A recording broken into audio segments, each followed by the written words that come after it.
Bonjour à tous et bienvenue dans cette troisième vidéo sur le scalping. J'avais fait donc les deux premières vidéos pour expliquer le fonctionnement de la stratégie de scalping. Et suite à ces vidéos, j'ai eu des questions concernant la détermination du point pivot. Donc on va voir là la préparation d'une séance et aussi la façon dont on va déterminer le point pivot. Déterminer son point pivot et le sens du trading. Donc déjà, dans la définition du point pivot, c'est ce point qui va être utilisé pour déterminer si on va être acheteur ou vendeur. Les outils qu'on va utiliser, donc, ils sont différents en fonction des techniques et des approches qu'on peut avoir, mais aussi du trader. Il existe différents outils, donc soit on utilise des supports et des résistances qu'on va tracer préalablement suite à l'analyse technique qu'on va utiliser. On peut utiliser aussi le retracement de Fibonacci, donc selon en fait, les habitudes que vous avez avec votre analyse du graphique.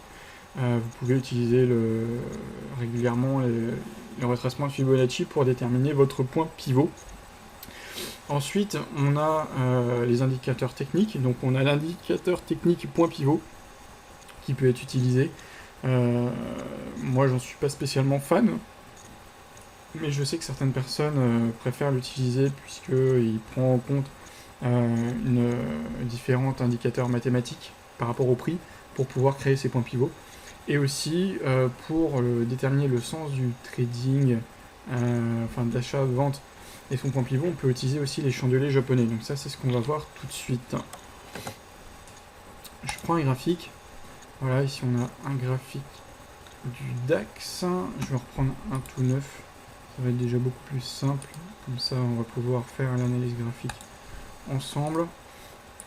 Histoire de changer les propriétés, je vais déjà modifier tout ça. Alors on va mettre le graphique haussier en bleu, le baissier en rouge. Ça va être déjà beaucoup plus sympa à voir. Voilà, c'est parti. On veut des chandeliers japonais, on veut que ça soit plus gros et on va commencer avec du daily.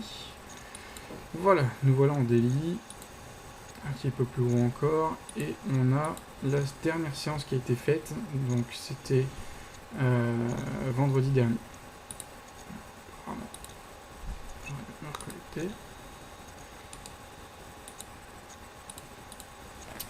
Vendredi dernier, donc on a une séance. C'est rafraîchir.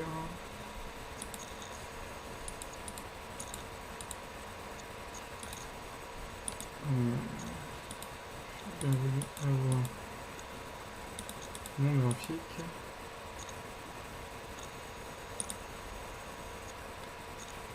Je vais devoir en ouvrir un nouveau.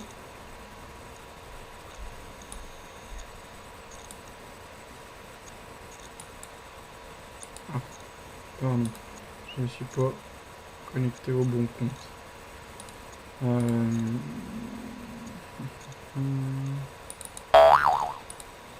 C'est celui-là.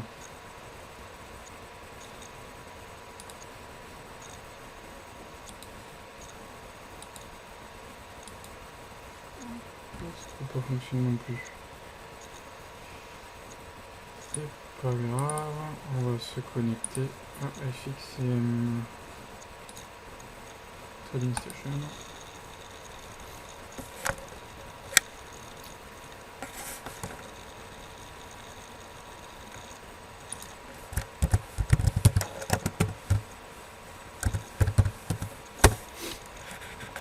Déjà beaucoup plus simple, parce que leur graphique est plutôt assez sympathique.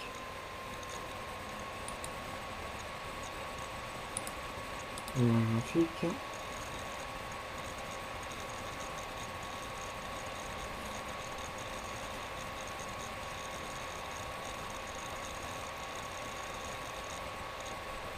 Voilà. Donc le DAX, on prend en journalier. Donc on voit, on va enlever ça, et ça. On va même enlever celui-là. Voilà, un graphique tenu.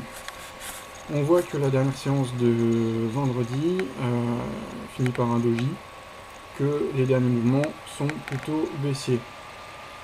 Donc pour moi, si je prenais un des premiers exemples de pivot qu'on peut utiliser, c'est le pivot de l'ouverture de séance. Le pivot de l'ouverture de séance, c'est celui qui ouvre, enfin c'est le prix auquel s'ouvre la séance. Là, la séance a été ouverte au prix de 11 779 points. Donc à ce moment-là, je détermine que mon pivot, c'est les 11 779 points. Tout ce qui est en dessous, je serai plutôt vendeur. Tout ce qui est au-dessus, je serai plutôt acheteur. Si je prends maintenant en 5 minutes, puisqu'on traîne en 5 minutes, on verrait que c'est un pivot qui est valable, puisqu'il forme un support ici, une résistance ici, et tout ça est cassé par cette bougie. C'est régulièrement une zone qui est travaillée, ici avec une zone d'indécision, on reste au-dessus, on recasse franchement, on revient, on recasse au-dessus, on recasse en dessous, là ça fait résistance, résistance, résistance, on recasse et après support. Donc on voit que ce mode de pivot est valable. C'est un de ceux que j'utilise les plus régulièrement, puisque psychologiquement, au niveau des opérateurs de marché, si on est en dessous le pivot journalier, c'est qu'on est plutôt sur un indice qui est négatif. Si l'indice est négatif, c'est qu'il y a moins d'acheteurs des actions qui font l'indice. Donc moins d'acheteurs, ça veut dire que les gens sont plutôt pessimistes, voire négatifs. Quand on repasse au-dessus, c'est que les opérateurs de marché sont plutôt positifs et confiants. Rappelle que les indices boursiers sont simplement des indicateurs de la santé financière d'un pays. Ou sinon une propulsion dans l'avenir de la santé financière du pays d'une manière un peu spéculative. Ça, c'est le premier pivot qu'on peut utiliser. Je vais l'effacer. On va utiliser, par exemple là, l'indicateur, parce que je sais qu'on l'a chez FXCM sur leur plateforme. L'indicateur du point pivot, le voici, voilà. Qu'on va déjà, premièrement, le voir en journalier. En journalier, l'indicateur point pivot ressemble plutôt à ça, avec le pivot, la résistance 1, 2 et 3. Pareil avec les supports, support 1, 2, 3 et 4. Et le R4 aussi. Donc ce pivot, on voit qu'il est un peu décalé. Je sais que graphiquement, au niveau de l'indicateur, il est plutôt calculé par rapport au graphique et au prix des jours précédents. Là, si on le regarde plutôt en M5, on s'aperçoit qu'il est légèrement plus haut que celui que moi j'ai tracé précédemment. Il reste plutôt valable, hein, puisque ce trait est travaillé ici, on voit ici, mais aussi à cet endroit-là, et là on tourne au-dessus, on tourne au niveau du pivot de l'indicateur technique. Donc personnellement, je pense qu'il n'est pas valable. Mais ça, après, ça ne reste que mon avis. Ensuite, on a un autre indicateur de pivot, enfin c'est pas un indicateur, c'est plutôt un autre outil qu'on peut utiliser pour les pivots. Je vais le mettre en DI. Et on va prendre en compte le retracement de Fibonacci. Donc on va retracer toute la dernière descente. Hop. Je vais rajouter celui-là, une extension. Celui-là et l'extension. Et on va peut-être changer la couleur aussi, parce que c'est moche. Marron. Hop, on le voit beaucoup plus.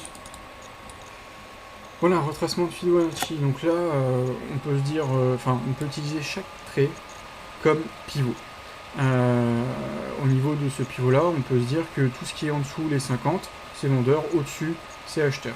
On peut aussi se dire que le retracement à 23,6 peut servir de pivot aussi. On va reprendre celui-là puisqu'il a été utilisé lors de la dernière séance. On va le voir en M5.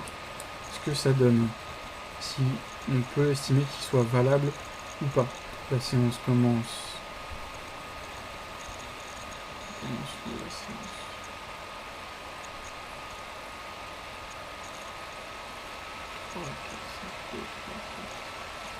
Ça, c'est sur ce compte-là, j'ai un décalage de 6 heures. Ouais. Les séances commencent là. Le pivot des 23, des 23,6 du retracement est valable ici.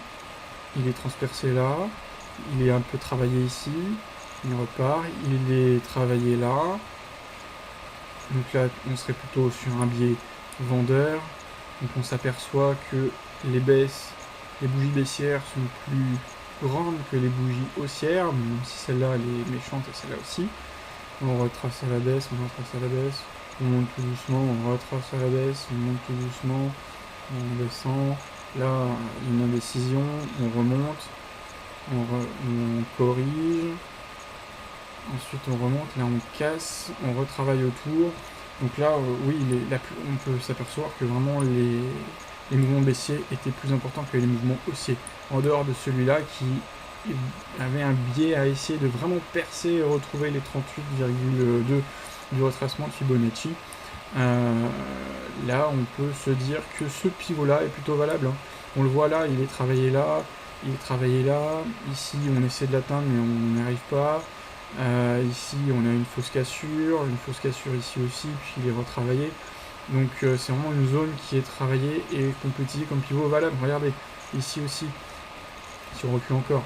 Là, il est plutôt méchamment touché, mais là, on était dans la descente du mouvement initial. Quand on est remonté, on l'a retravaillé un petit peu ici. Voilà, c'était une zone qui a nécessité une correction. Avant de remonter au-dessus. Pareil, là, on voit le mouvement casser les 38, 38,2, voilà, ça s'est pas fait, dans la douleur, ça s'est vraiment fait de manière expédiée, même encore au-dessus. Et ensuite, c'était un niveau qui a été travaillé une fois, 2 fois, 3 fois, 4 fois, 5 fois, avant de casser une fois, de faire un pullback, de repartir, d'être retesté, enfin, on voit que le Fibonacci, sur cette fois-là, il était vraiment valable. Il peut être utilisé comme pivot valable au moment d'ouverture de séance. Donc voilà pour cet indicateur-là. Je vais l'enlever. On va repartir sur autre chose encore. Alors moi j'utilise le M15 pour découper mes mouvements de marché. Là, la séance du 24, c'est la séance du 24 que je souhaite avoir, qui avait commencé là, donc on va s'occuper que de ce qui est après. Voilà, la séance du 24 commence là. Le dino. Hop, donc tout ce qui est après, c'est la séance du 24. Et je vais découper mon marché et les mouvements. Donc,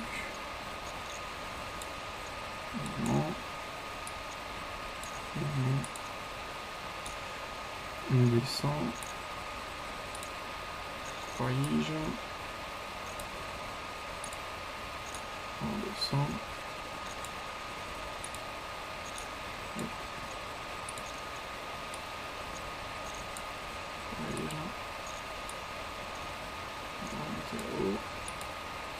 on descend, on remonte, on descend. Je vais simplifier un petit peu au niveau du découpage. J'ai oublié quelques petites blagues, mais c'est pas trop grave parce que c'est pas là où je voulais en venir. Dès qu'on s'approche des heures auxquelles on réalise notre séance, c'est là que ça devient intéressant. Hop, hop, hop.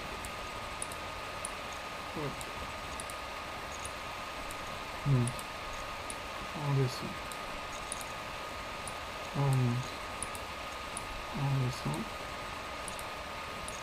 on recasse, on corrige, on remonte et on redescend. Après on corrige. Apparemment la séance du 24 elle est plutôt là. Ça va pas bouger. Non, je vais le déplacer manuellement. 23, 23, 23, 23, 23, 24. Voilà. J'ai découpé 2 joueurs de marché finalement. Alors, moi je vais m'intéresser à ce découpage-là. Dans ce découpage-là, j'ai des supports et des résistances. Donc on va les tracer. On est là. On est là. On est là. Là. Là. Là. Enfin, elle est touchée qu'une seule fois, on va prendre en compte. Voilà. Alors, mon marché évolue donc entre cette zone-là, que les couleurs vont être enlevé, plus gros, et cette zone-là.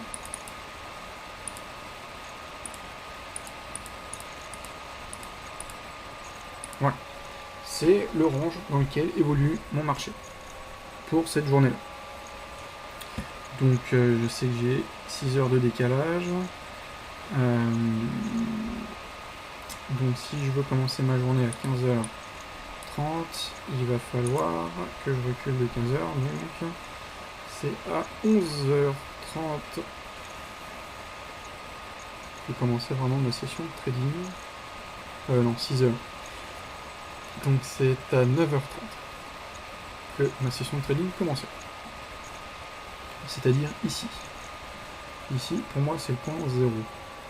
Donc tout ce qui est après, faut pas le prendre en compte, puisque c'était ce qui s'est dessiné après. Quand je me retrouve à 15h30, ici la bougie commence à s'ouvrir, on s'aperçoit qu'on descend, c'est le premier mouvement baissier. Je vais le mettre en 5 minutes puisqu'on traîne en 5 minutes. Donc on revient sur nos 10h30 avec le mouvement baissier. 10h30 le 4. Non, 9h30, pardon. 9h30 sur mon graphique. C'est 15h30 en France.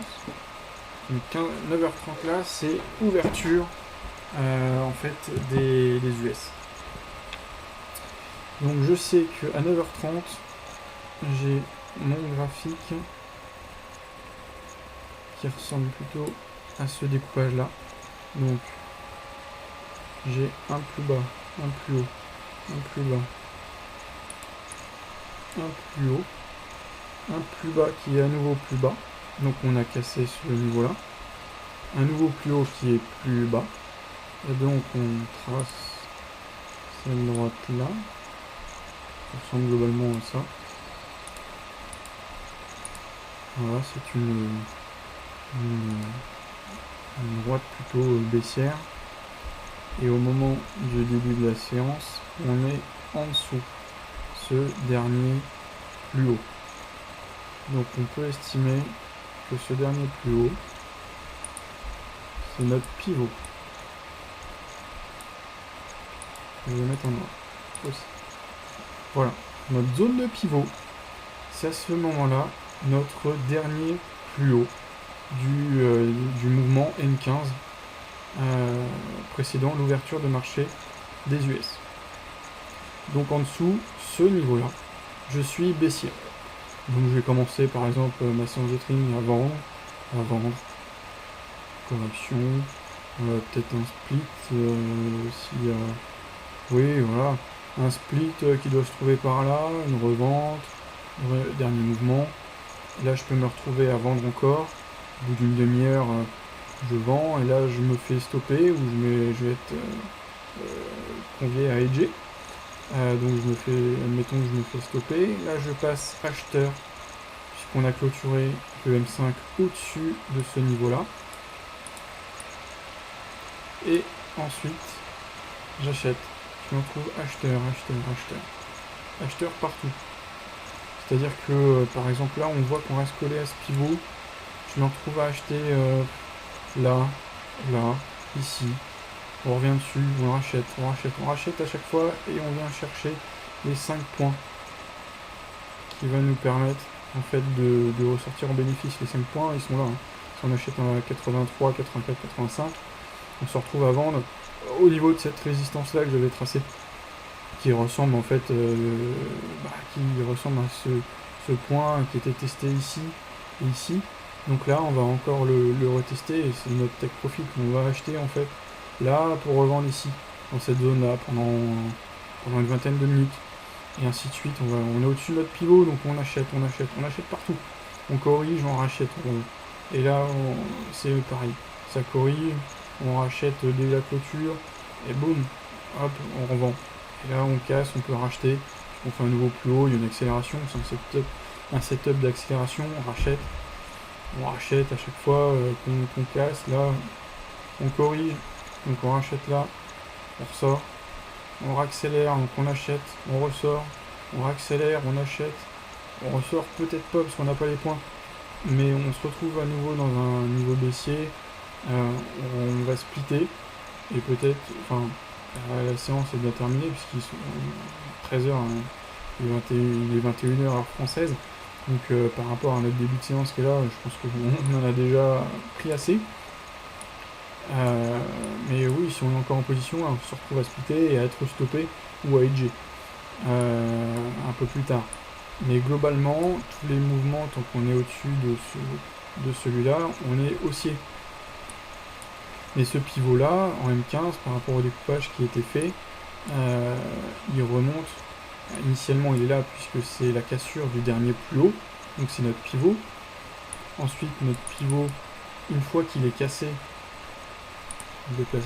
une fois qu'il est cassé et qu'on a retracé notre M15, c'est-à-dire qu'on a cassé notre dernier plus haut du M15 ici, donc ce pivot là change, on le déplace, il est ici, il se ressemble voilà, comme deux gouttes d'eau, c'est notre support, notre pivot il passe ici, et ensuite voilà, on retrace, on commence à corriger, notre pivot il va être placé ici jusqu'au dernier plus bas.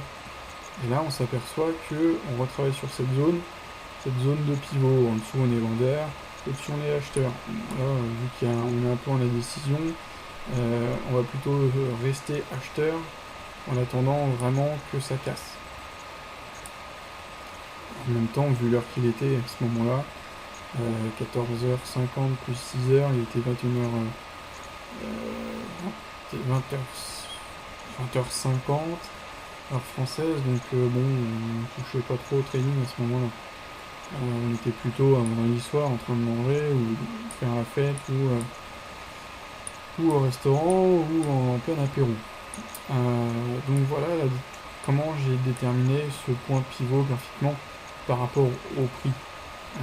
J'ai découpé mon M15 et grâce au M15 et la théorie de dos, du mouvement plus haut, plus bas que le dernier plus haut, ou plus haut que le dernier plus haut.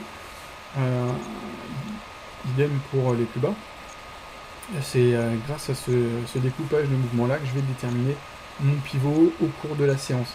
Sachant que je scalpe en général 1 heure, 1 heure et demie, voire 2 heures, le pivot va pas changer souvent sur cette méthode là. Si je le prenais par exemple en M30, ça peut changer aussi les mouvements. Je vais agrandir ça. Alors en M30, vraiment moche comme ça. De cette façon là, si je découpe mon M30, ça baisse, ça monte, ça baisse, ça monte, ça baisse.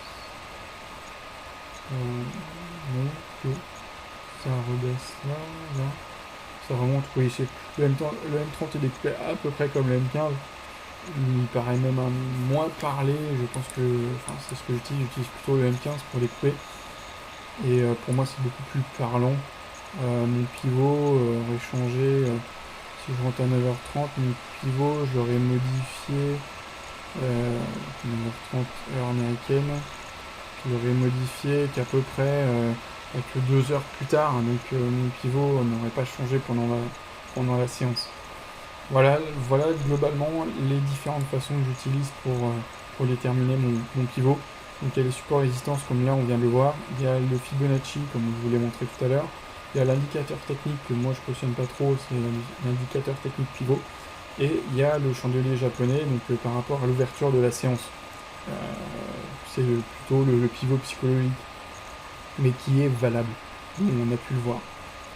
Ensuite, pour préparer sa séance, une fois qu'on a déterminé son pivot, il faut déterminer son levier par rapport à son capital, mais aussi par rapport au risque qu'on veut prendre pendant sa séance, et déterminer ses objectifs. Quand je parle des objectifs, c'est par rapport, pas seulement par rapport à la stratégie qui vient chercher entre 3, 4 et 5 points, mais aussi, par exemple, aujourd'hui, ce vendredi-là, combien de points je veux aller chercher. Est-ce que je vais aller chercher 25 points, 30 points, 40 points, 50 points? 50 points, c'est déjà énorme à aller chercher, hein. Ça fait déjà 10 positions gagnantes. Faut savoir que dans le scalping, plus on prend de risques, plus on s'expose au risque, plus on peut avoir de positions perdantes. Et parfois, voilà, se contenter de 25 points, ça permet de les garder. Et de ne pas s'exposer au risque, de mieux dormir, d'écouter sa séance et d'être beaucoup plus confiant. Quand un scalper est confiant, qu'il gagne, et ben c'est là qu'il est le mieux dans son trading. Voilà, j'ai fait cette petite préparation sur le scalping. Maintenant, il n'y a plus qu'à trader. Ça fera office d'une 4e vidéo où vous me verrez préparer ma séance, déterminer mon point pivot et trader, chercher mes 20-25 points devant vous. Je vous remercie pour cette lecture vidéo et je vous dis à bientôt dans une autre vidéo.